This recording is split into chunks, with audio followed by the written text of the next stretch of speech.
Today I wanted to read you The Hunters, Iceland now. This is James Kim. The teacher patted James' shoulder. Shall we welcome him to Dalvik High School, everyone?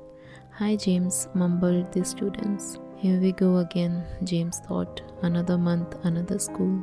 His dad's job meant they were always moving.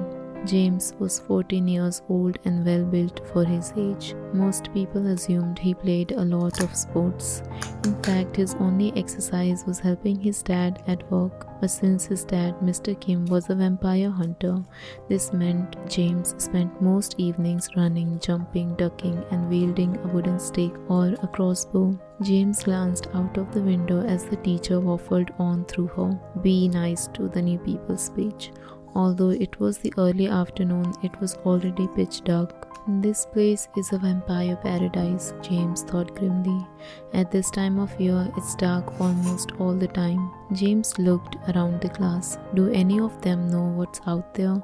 He suspected that they didn't. Hardly anyone in the world knew about vampires.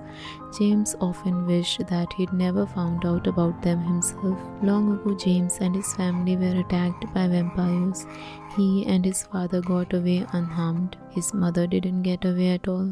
Ever since then, his father had devoted his life to killing these monsters. As soon as he was old enough, James joined him. Dalvik was their latest stop. Mr. Kim had read about some mysterious disappearances there and was sure that vampires were responsible. They had moved from New York to Dalvik within a week. As James was being introduced to his new classmates, he knew his father was searching for vampire lairs. The plan was that James and Mr. Kim would observe the creatures' movements and habits for a while, then ambush them. But you need an education too, his dad had insisted. So there he was. As the teacher finished her speech, she ushered James to the only empty chair beside a pretty girl with pale, fair hair. She smiled as he sat down. "I'm Lara," she whispered.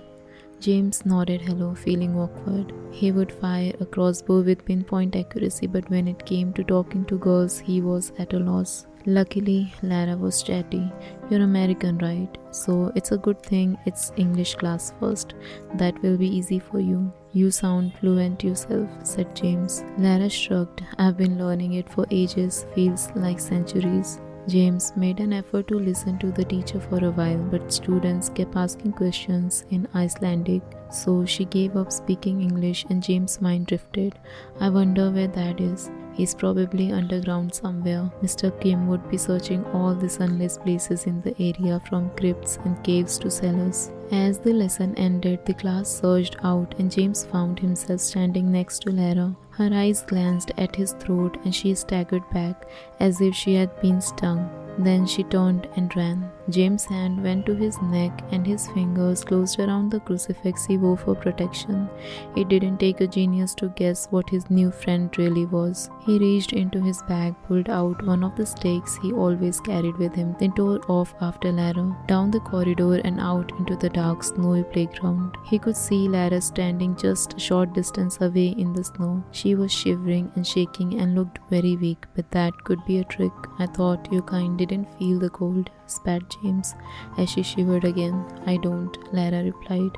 "It's your crucifix, the sight of it. Please cover it." James shook his head. "These only hurt vamps if you touch them. You're faking." He raised his stake, but he didn't attack. James eyed Lara cautiously. He'd stood this close to hundreds of vampires over the years.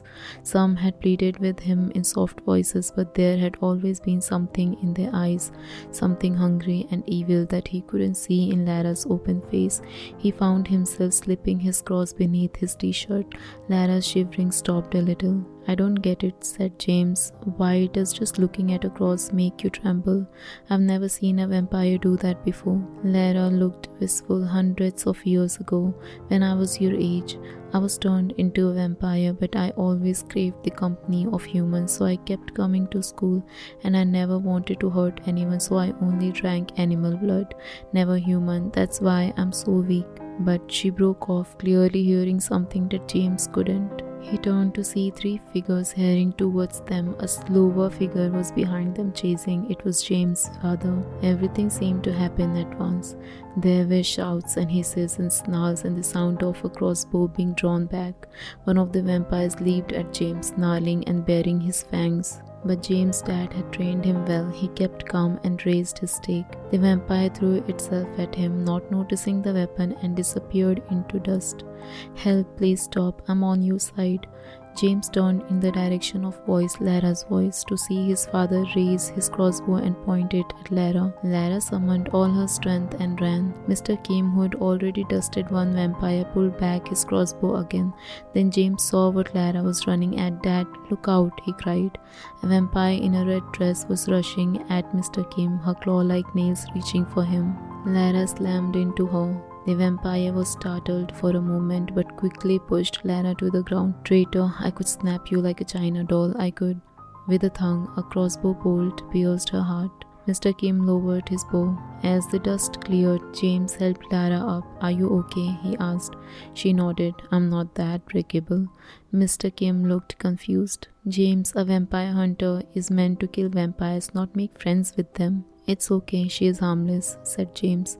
"I'm a good vampire," Lara added. "What are you doing out there?" a teacher was calling from the doorway.